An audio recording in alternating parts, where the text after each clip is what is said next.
اللہ رب العالمین فرماتا ہے قل اے نبی آپ فرما دیجئے امت کے لوگوں کو پوری انسانیت کو بتا دیجئے ان الموت الذی تفرون منہ یہ موت جس سے تم لوگ بھاگنے کی کوشش کر رہے ہو جس موت کو تم بھلا کر کے رکھے ہو جس موت کی تم تیاریاں نہیں کر رہے ہو فإنہ ملاقیکم وہ موت جس سے تم بھاگنے کی کوشش کر رہے ہو جن کو تم نے بھلا دیا ہے وہ موت تمہیں آ پہنچے گی وہ موت تم سے ملاقات کرے گی وہ موت تم کو یقینی طور پر آئے گی اس موت سے بھاگ کر کے تمہیں کہیں پر چھٹکارا اور نجات نہیں مل سکتی یہ بات الگ ہے ہمارے ساتھ رہنے والے چل بسے ہمارا وقت آئے گا تو ہم بھی گزر جائیں گے اس لیے دانائی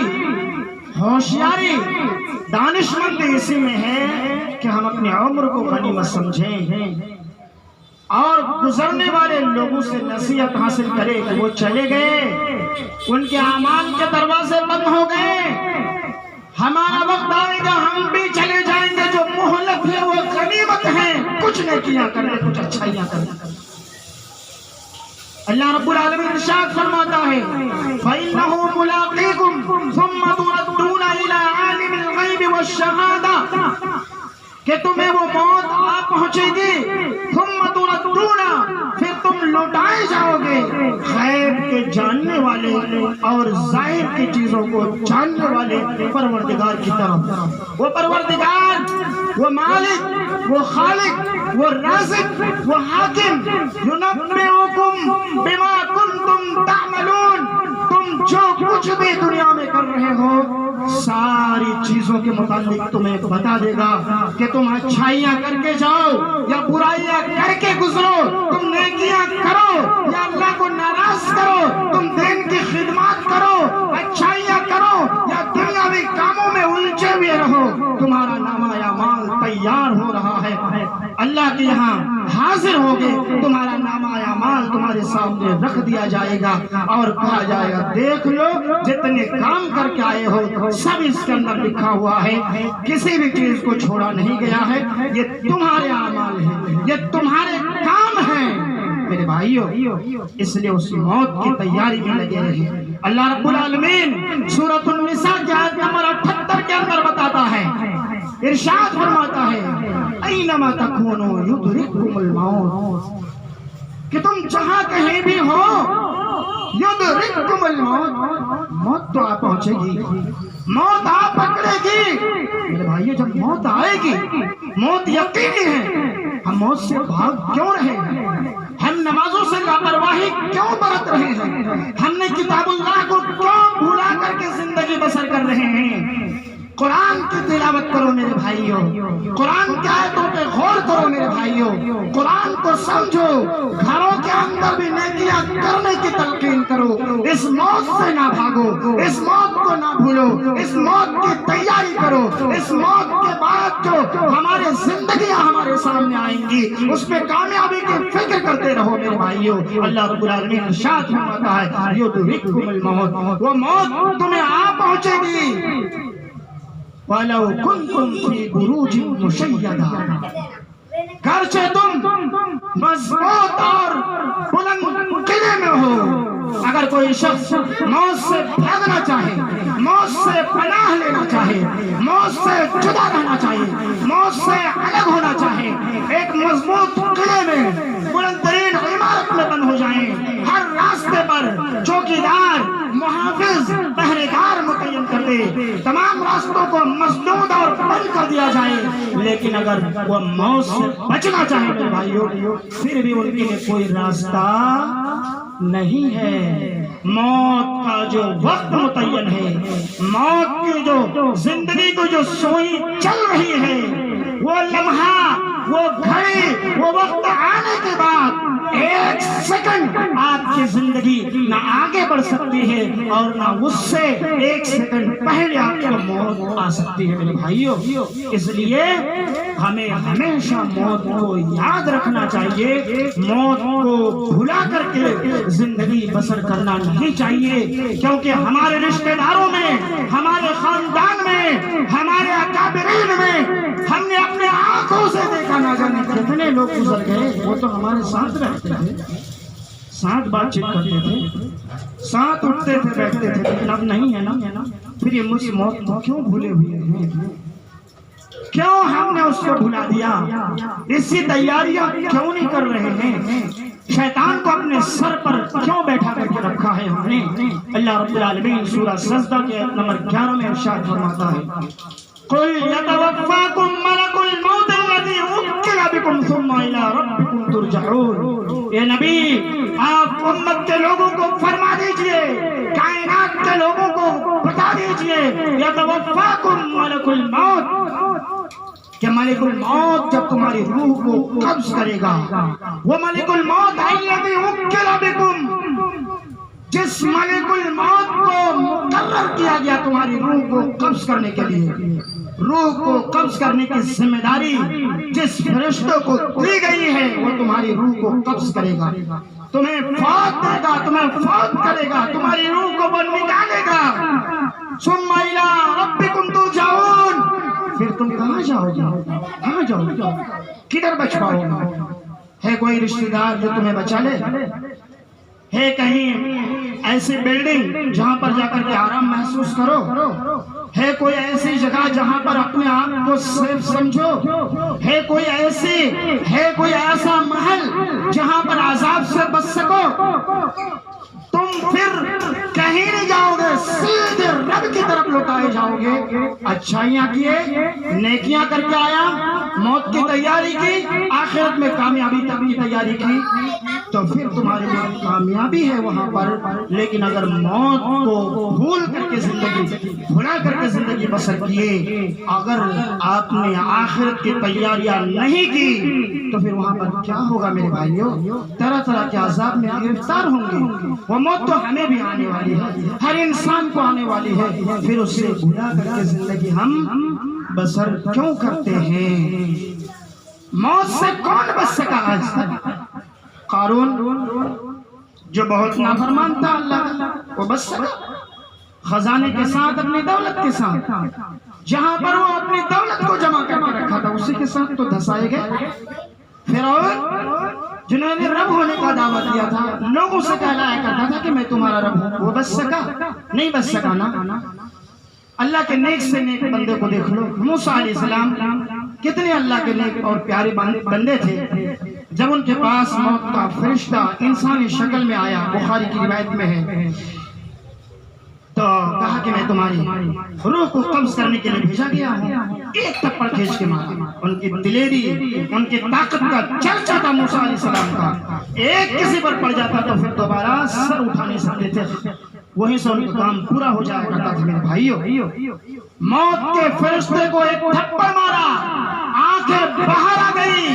اللہ کے پاس گئے فرشتے، اللہ سے کہا کہ اللہ تو نے ایسے بندے کے پاس روح قبض کرنے کے لیے بھیجا جو مرنا ہی نہیں چاہتا۔ اللہ نے کہا جاؤ اس بندے سے کہہ دو بیل کے پیٹھ پر، ان کے پشت پر اپنا ہتھیلی رکھے، جتنے بال اس کف ہتھیلی کے نیچے آئیں گے ہر بال کے بدلے میں 1 سال کی زندگی ان کو ایکسٹرا دی جا رہی ہے۔ پھر فرشتہ آئے اور یہی خبر سنایا موسیٰ علیہ السلام کو۔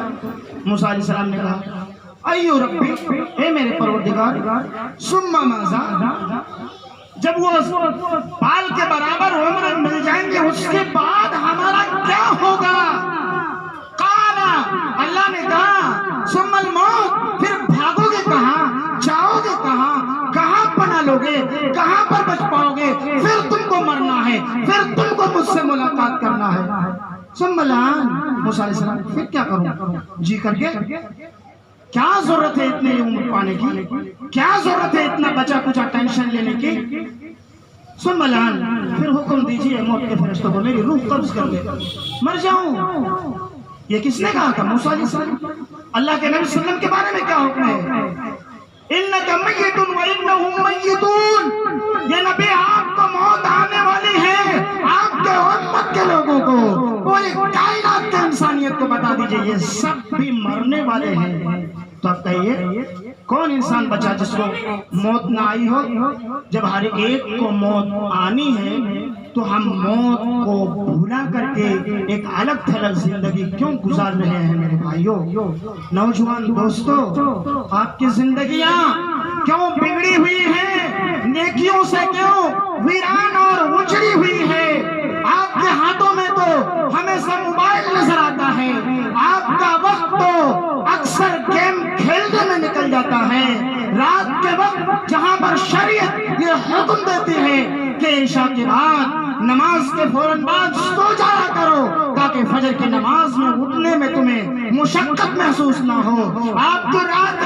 بھر گیم کھیلتے رہتے ہو۔ ایسی اجڑی ہوئی زندگی کیوں گزار رہے ہو؟ ایسی ویران زندگی، نیکیوں سے ویران زندگی، نیکیوں سے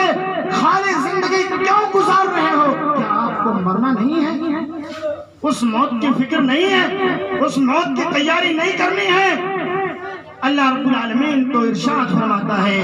وَلَنَبْلُوَنَّكُمْ بِشَيْءٍ مِّنَ الْخَوْفِ وَالْجُوعِ وَنَقْصٍ مِّنَ الْأَمْوَالِ وَالْأَنفُسِ، کہ اللہ رب العالمین پوری انسانیت کو، تم سب کو ضرور ضرور کسی نہ کسی چیز کے ذریعے سے آزما کر کے رہے گا، امتحان لے کر کے رہے گا۔ کبھی تم کو دشمن سے ڈرا کر کے آزمائے گا، آزماتا ہے نا، یہ دور ہے آزمائش کا۔ دیکھتے ہیں نا کتنے ویڈیو آتے ہیں، بولو فلاں، کتنے نعرے لگوائے جاتے ہیں، فلاں چیز بولو تو ان کو چھوڑ دیا جائے گا، یہ بولو وہ بولو، مارا جاتا ہے، پیٹا جاتا ہے، اور شرکیہ کلمات مسلم افراد سے ان کے زبان سے ادا کیے جاتے ہیں، ان کو شرک کرنے پر مجبور کیا جاتا ہے۔ سمجھ رہے ہو؟ دشمن سے تم کو خوف، دشمن کے خوف سے تم کو آزمایا جائے گا، کبھی بھوک سے، پیاس سے۔ دیکھیے رزق کی کیسی تنگی کا دور چل رہا ہے، کیسے کام سے چھٹی کا ایک سلسلہ چل رہا ہے۔ ان سے پوچھئے جن کے گھر میں دوائی کی رقم نہیں ہے، ان سے پوچھئے جن کے گھر کے اخراجات نہیں چل رہے ہیں، وہ کس طرح کے پریشانیوں سے وہ جھوج رہے ہیں، ان سے پوچھئے، ان کے حالات دریافت کیجئے، آپ کو پتہ چلے گا یہ آزمائش ہے، یہ امتحان ہے۔ اللہ ہمیں جانچ رہا ہے، ہمیں پرکھ رہا ہے۔ اللہ کہہ رہا ہے کہ اللہ کبھی تمہاری جان کے ذریعے سے، تمہارے مال کے ذریعے سے، تمہارے پھلوں کے پیداوار کو کمی کر کے تمہیں آزمائے گا، تمہارے رشتہ داروں کو موت دے کر کے آزمائے گا کہ تم کتنا اس پر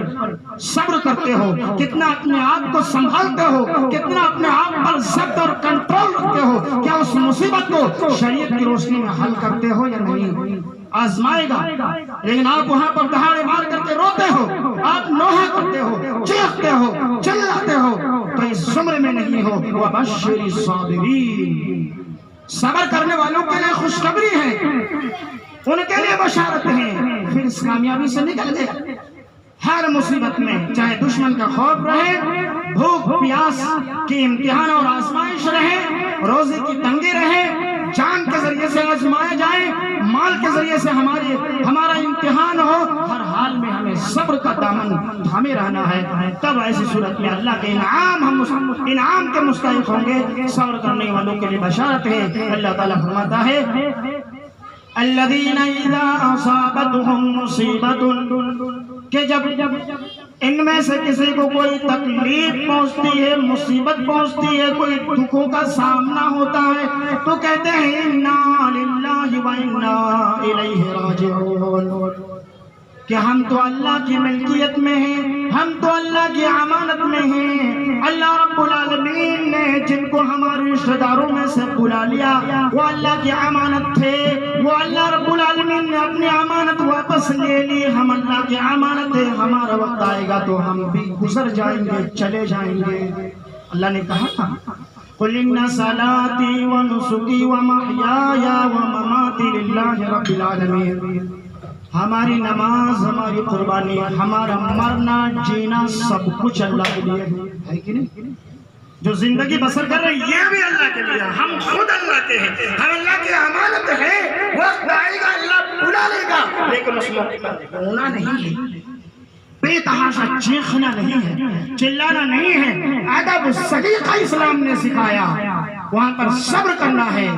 محبت ہے، دل غمگین ہے، آنسو آنکھوں سے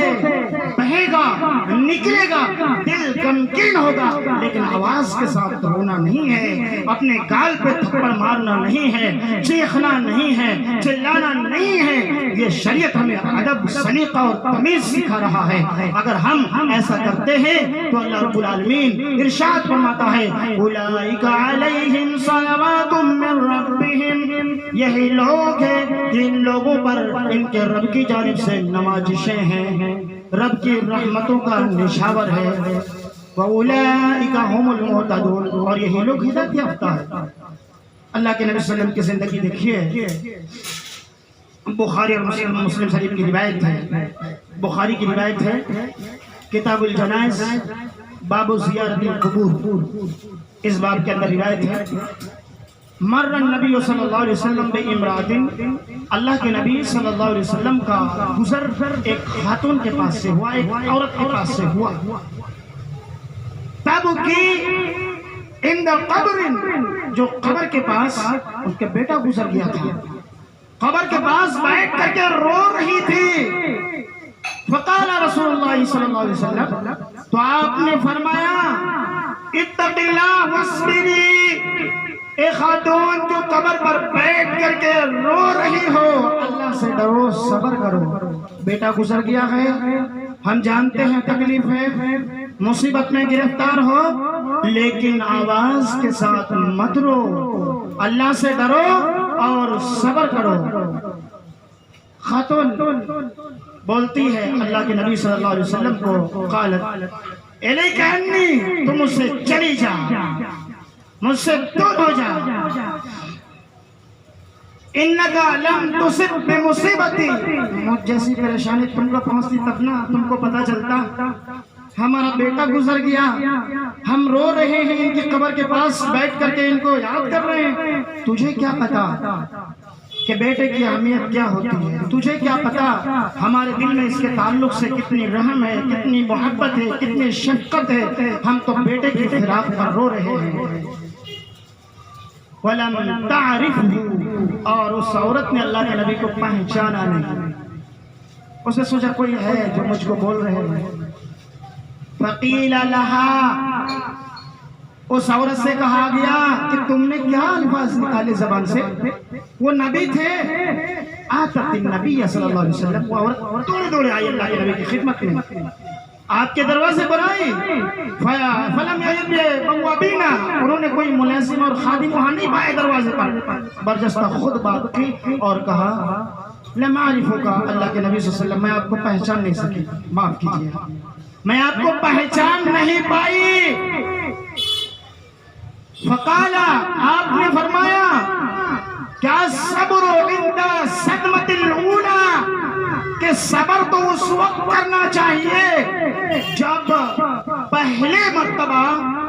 صدمہ انسان کو پہنچے، جب تکلیف کا آغاز ہو، جب کوئی گزرے اور موت کی خبر ملے، جب آپ کہیں باہر سے آ رہے ہو اور اس میت رشتہ دار کے پاس حاضر ہو رہے ہو، اگر اس وقت آپ نے آپ کو کنٹرول میں رکھ لیا، اپنے آپ پر اپنے آپ کو سنبھال دیا، اپنے آواز سے اپنی زبان سے آواز نہیں نکالا، صبر کر کے ضبط رکھ کر کے اپنے آنکھوں سے آنسو بہایا، تو وہ صبر ہے۔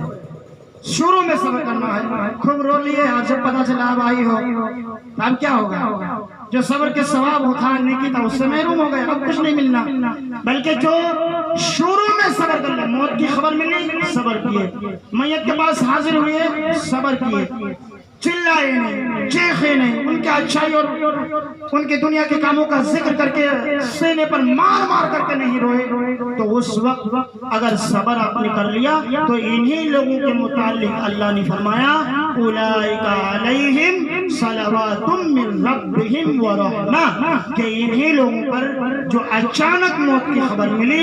اچانک کوئی تکلیف پہنچی اور اس موقع پر اپنے آپ کو سنبھال لیا، ضبط رکھ لیا،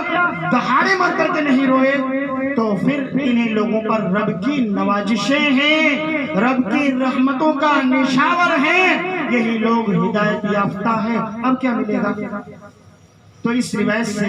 یہ بات معلوم ہوتی ہے کہ میت کے لیے رونا بہت زیادہ نہیں چاہیے۔ رشتہ دار سے محبت کا تقاضا ہے کہ آنسو نکلے، کیونکہ دوسری روایت میں آپ نے فرمایا ان المیت لا يعذب ببکاء اہلہ علیہ، میت کو عذاب دیا جاتا ہے گھر والوں کے اس پر رونے کی وجہ سے۔ جتنا آپ روئیں گے دوست کو یاد کر کے، جتنا زیادہ آپ چلا کر کے چیخ کر کے روئیں گے، میت کو اس رونے کی وجہ سے تکلیف پہنچے گی، اس رونے کی وجہ سے ان کو عذاب دیا جائے گا۔ یہ اسلام نے طریقہ، سلیقہ اور ادب سکھایا۔ ساتھ ہی یہاں پر جو بخاری کی روایت میں نے بیان کی کہ عورت قبر کے پاس بیٹھ کر کے رو رہی تھی، اس روایت سے ایک بات اور پتہ چل رہی ہے کہ اللہ کے نبی صلی اللہ علیہ وسلم کے زمانے میں عورت قبر کی زیارت کرتی تھی۔ اللہ کے نبی نے ان کو روکا نہیں، قبر پر مت آنا، ان سے کہا اتق اللہ۔ جب وہ دوبارہ حاضر ہوئی تو ان سے یہ نہیں کہا کہ تم قبر پر گئی کیوں، ان سے کہا صبر کرتی تو ثواب کے حقدار ہوتے۔ اور امام بخاری نے اس کو باقاعدہ کتاب الجنائز میں اس باب میں اس روایت کو لے کر کے آئے ہیں، باب زیارت القبور کے باب میں،